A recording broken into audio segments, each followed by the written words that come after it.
Now, this next article, as you see behind me, is key to the NDAA controversy over indefinite detention of Americans as well, but from a totally different angle. Paul Joseph Watson with another excellent article. Big Sis orders ICE to prepare for mass influx of immigrants. The directive follows the leaked KBR memo requesting subcontractors to service detention camps. Now, this is part of a longer, older controversy, but Homeland Security Chief Janet Napolitano has told ICE, that is the Immigration Customs Enforcement agency, to prepare for mass influx of immigrants into the United States, calling for a plan to deal with the shelter and processing of a large number of people. But if you look deeper into the article at the details behind the FEMA camps that do exist in this country, you'll see that they've long used the excuse of mass immigration, an overrun of illegal immigrants, whatever you want to call it. So you ask yourself, why do they allow so many people to come across the border, never seemingly able to enforce the policies already on the books, love them or hate them? And you see that whether it's the building of the KBR Halliburton subsidiary camps in 2006, whether it's Rex 84, or whether it's the U.S. Army War College, they were always preparing for a scenario where illegal immigrants overrun it. Also, the FEMA camp at Taylor, they have the same thing. It's for immigration enforcement. But what is it really for? Paul Joseph Watson reports that Rex 84, short for Readiness Exercise in 1984, was established under the pretext of a mass exodus of illegal aliens crossing the Mexican-U.S. border, the same pretext used in the language of the KBR request for services. However, during the Iran-Contra hearings in 1987, it was revealed that the program was a secretive scenario and drill developed by the federal government to suspend the Constitution, declare martial law, assign military commanders to take over the state and local governments, and detain large numbers of American citizens determined by the government to be national security threats. And it's the same thing here again as they activate the camps in the modern day with the passage of the bill that really declares war on Americans, or at least the potential to detain them indefinitely. And we have a video now from the Rex 84. Let's go to that, please.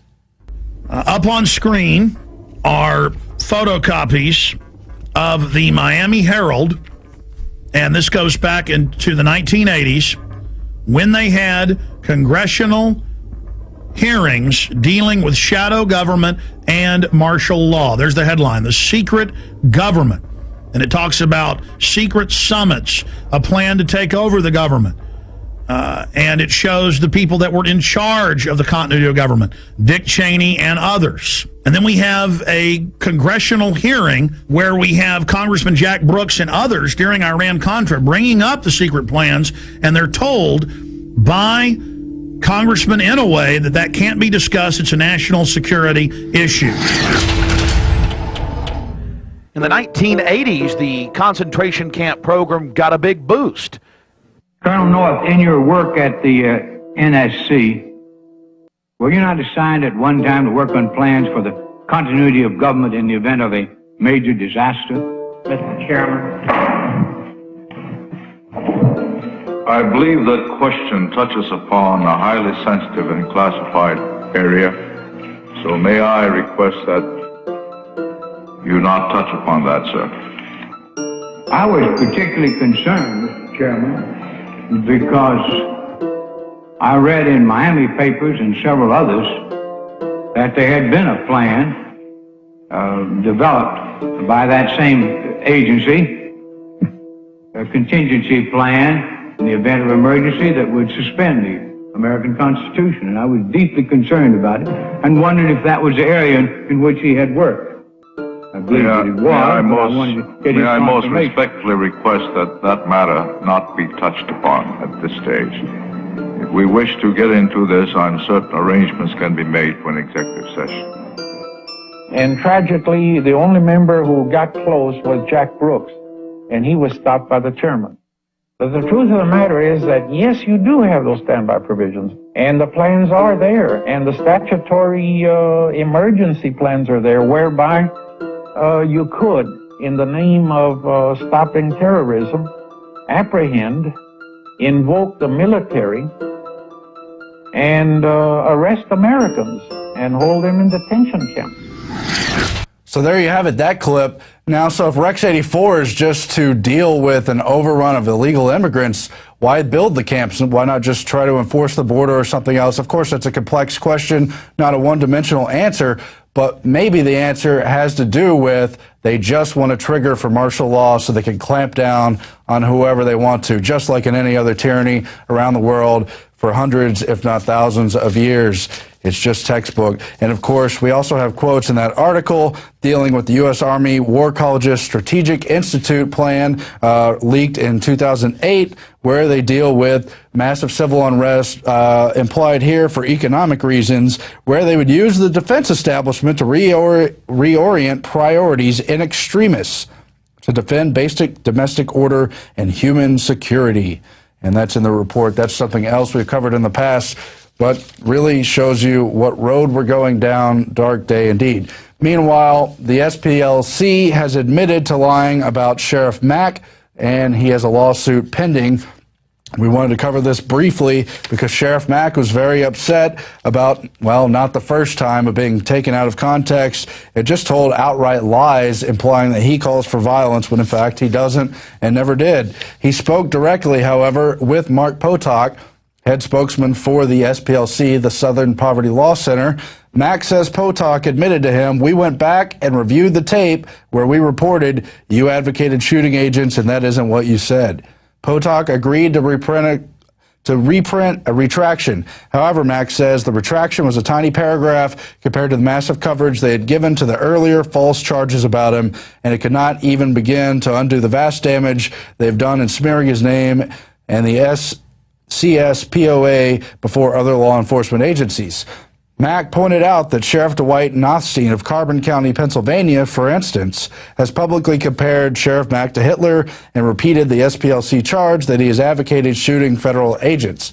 So at least they printed a retraction, even though they're constantly smearing patriots. We covered a few weeks ago with Stuart Rhodes how they imply him and many others are white supremacists up in Montana, when in fact there's nothing of the sort going on. Just something else to watch. Sheriff Mack, who, by the way, fought at the Supreme Court level illegal gun control attempts when he was sheriff.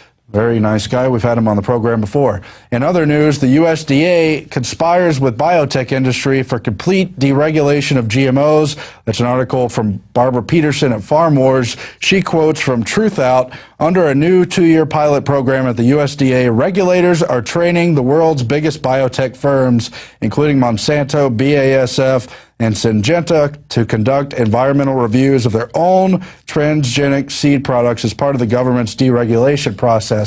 So the lack of oversight that currently exists for GMOs will be at an even lesser threshold, as they will be asked to regulate themselves, because basically it would be too tedious to do an environmental impact survey, and that would clog up their ability to sell and otherwise push their ill-gotten products onto the market.